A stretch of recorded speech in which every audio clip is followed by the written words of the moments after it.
Olá, eu sou a Maria Cláudia, esse é o Tingindo a Vida e seja bem-vindo ao meu canal. O episódio de hoje será tingindo uma mecha de lã, só que essa mecha é muito especial. É uma pena que vocês não consigam sentir a textura dela, mas eu vou dar uma mexidinha aqui para vocês verem o brilho que essa maravilha tem. Ela já tem brilho até no nome. Ela é da Knit Picks e se chama Gloss, que é brilho. Ela tem 70% de composição de lã merino, que por si só já é extremamente macia, e ela tem 30% de seda. É a coisa mais brilhante e mais macia que eu já vi na vida. E como eu fiquei muito apaixonada pelo roving que eu tingi com o corante violeta da Wilton, confere aqui nesse vídeo para vocês verem como ficou. Eu resolvi fazer a mesma coisa com o preto, que é, esse aqui é em gel também, e o preto, ele é corante alimentício também, e esse preto é uma mistura de azul número 1, que é o azul brilhante, vermelho número 3, que é o vermelho cochonilha, e os amarelos 5 e 6, que são o tartrazina e o crepúsculo. Em tendo vermelho e azul, ele separa. Você tem uma parte mais arroxeada e uma parte mais azulada.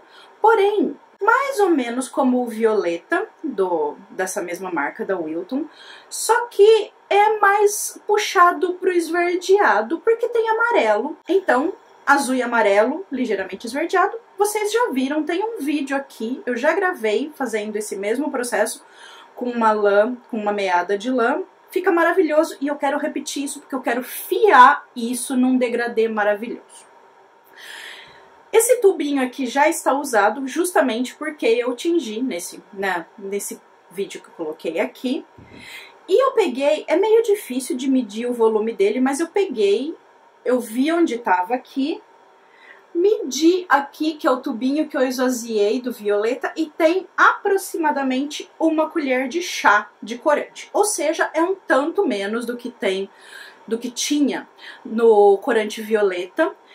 E é importante que tenha menos corante, porque seda absorve um pouco menos o corante, absorve mais lentamente. Então, não tendo uma quantidade tão gigante de corante, é bom pra gente.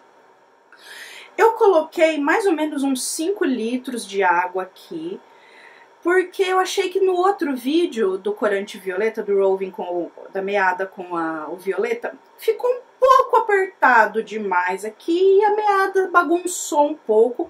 Ela não chegou a feltrar, mas ela deu uma embaraçadinha. Vai me dar um tiquinho de trabalho na hora de fiar. Se sobrar corante, eu tenho uma meada esponja e ela será usada. Vocês podem ver que a água está quase fervendo, é só água da torneira, por enquanto. E eu vou fazer o mesmo processo que eu fiz da outra vez, que é simplesmente abrir o frasquinho aqui e colocar ele aqui na água. Vou abrir mais um pouquinho isso aqui. Não dá. E vou colocar aqui na água para ser dissolvido. Esse corante funciona, vocês podem ver que o início dele é bem azulado. Olha só. Esse corante é em gel, ele tem como espessante, se eu não me lembro se é goma carragena, alguma coisa assim. Ele é bem espesso e ele dissolve muito melhor em água quente. Então é por isso que eu tô dissolvendo ele em água quente agora. Se tentar dissolver em água fria, funciona, mas dá um pouco de trabalho. Eu vou terminar de dissolver isso aqui e já volto.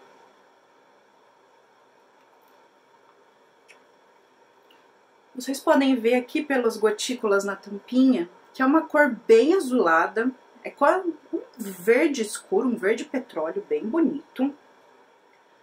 E eu vou colocar aqui no meu papel toalha que eu já deixo reservado. E eu vou pegar a meada, tirar daqui,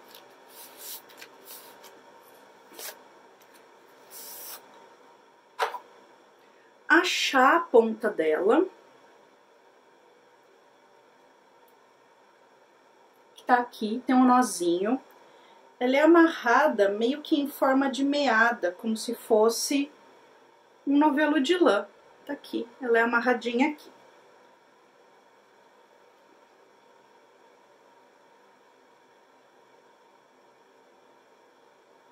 Nossa, como é macio isso, ele solta um monte de fibra.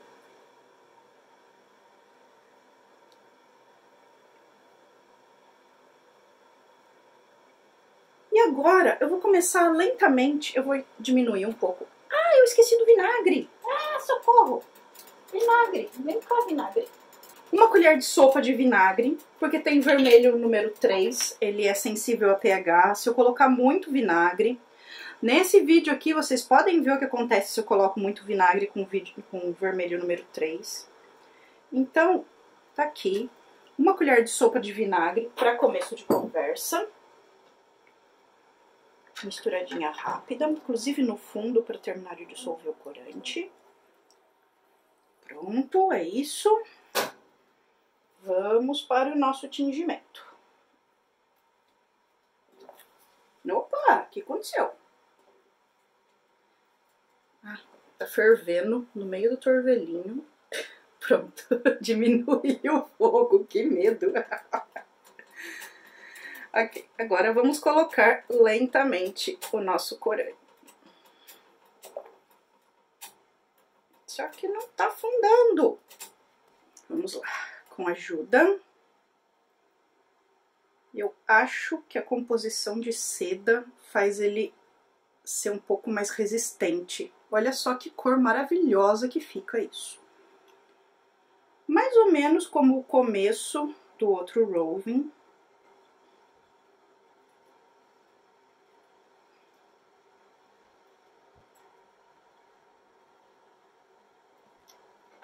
Olhem só como já tá bem menos vermelho e mais verde.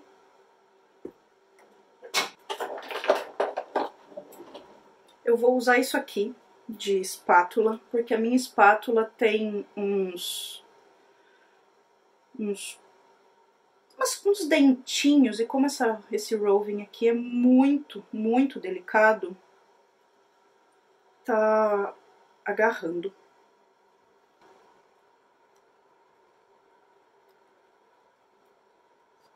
Vocês podem ver que tá grudando um monte de fibra aqui. E a cor tá mudando um pouco mais pro azul.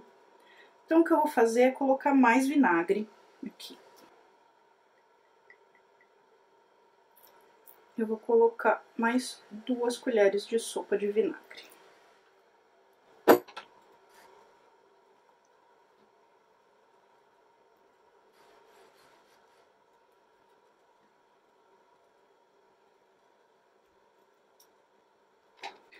Vocês podem ver que a cor tá completamente verde agora. Eu vou colocar mais umas 3 colheres de vinagre, o que vai somar 6 colheres, para ajudar o processo de ligamento. Porque vocês podem ver que o vermelho ainda não se ligou. Olha só, eu vou despejar aqui em cima. Um bom tanto, na verdade. Para ver que o processo de ligação do vermelho ainda não se completou. Então ele se liga bem mais lentamente mesmo, a fibra, em relação à lã. No caso aqui, os 30% de seda. Então vai levar um tempo a mais. Vocês podem ver que quando eu afundo aqui tem muito corante na água. Porém, a cor está ficando mais clara na fibra.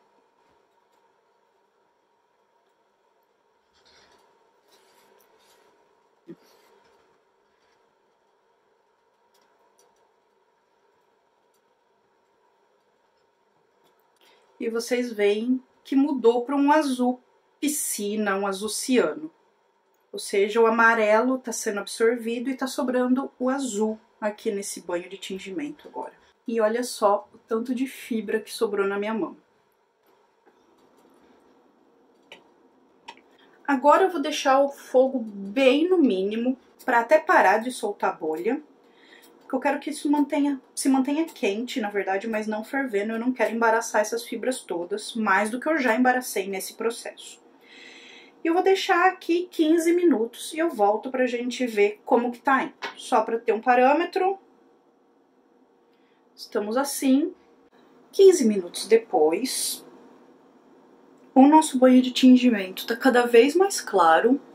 Vocês podem ver que tem uma quantidade mísera de azul na colher. Na verdade, na panela, quando você olha, um monte de azul. Mas aqui na colher dá pra ver que é bem pouco. Então o que eu vou fazer é desligar o fogo e deixar aqui esfriando. Já tem bastante vinagre, eu não vou colocar mais. E enquanto isso chega naturalmente a temperatura ambiente, esse corante vai sendo absorvido. Se por um acaso eu perceber que depois de estar frio ainda sobrou corante, eu uso a meada esponja e nesse caso eu volto a gravar. Mas o que eu vou fazer, os próximos passos? Deixar isso esfriar até eu conseguir enfiar a mão aqui dentro, tirar daqui de dentro, centrifugar, tirar o excesso de água e deixar secar. Eu não vou lavar nesse estágio, ele é muito delicado e eu vou destruir o roving, eu não quero. Se tiver esgotado o banho de tingimento, as chances de sair corante na minha mão enquanto eu estiver afiando são mínimas. Na verdade, só uma vez aconteceu isso e foi uma quantidade muito, muito pequena de corante. E, é sério, é só passar uma água com sabão na mão e que o corante sai. Ele não ficou tingindo a minha mão como quando cai corante líquido. E a nossa maravilhosa meada de lã superwash com nylon tingida, quebrando o corante preto, está aqui. Olha isso. Olha a vividez dessas cores, gente. Ele ficou menos delineado, menos certinhas as cores do que ficou a meada passada. Eu vou deixar aqui, já tá aqui em cima, mas ela ficou feia por ficar menos delineada? Não, o fio vai ficar menos perfeitamente degradê, porque ele veio de um verde muito vívido. Na verdade, ele veio aqui de um púrpura muito vívido. E mesmo no púrpura ele teve, provavelmente porque estava dobrada a meada, teve um ponto de resistência e ele ficou um verdinho amarronzado, mas ainda assim um verdinho, com outros pontos que misturavam o verde. Olha só, tem um verde bem vívido aqui no meio. Olha só o tanto de cores que tem no mesmo ponto, só porque ele estava dobradinho. E vai movendo a diferença de cores. Aqui a gente tem quase um acinzentado com verde. Vocês veem que essa cor vai progredindo até que chega num verde absolutamente brilhante. Isso vai ficar um degradê menos perfeito, mas ainda assim vai ficar um degradê muito bonito. Uma coisa é que essa meada com nylon e fio superwash, ela é muito delicada. E conforme eu colocava ela na panela, ela meio que foi dando não uma destruída, mas ela foi abrindo.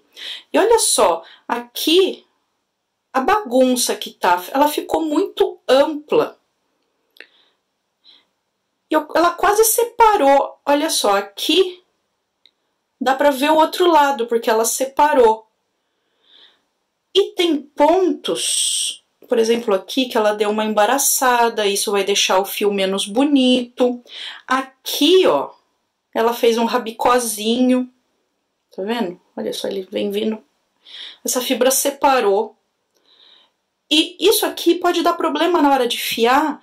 Não que vai ficar ruim, que vai estragar mortalmente o fio, mas essa coisiquinha aqui pode acabar tendo que ir pro lixo se ela não conseguir se integrar perfeitamente na hora de fiar.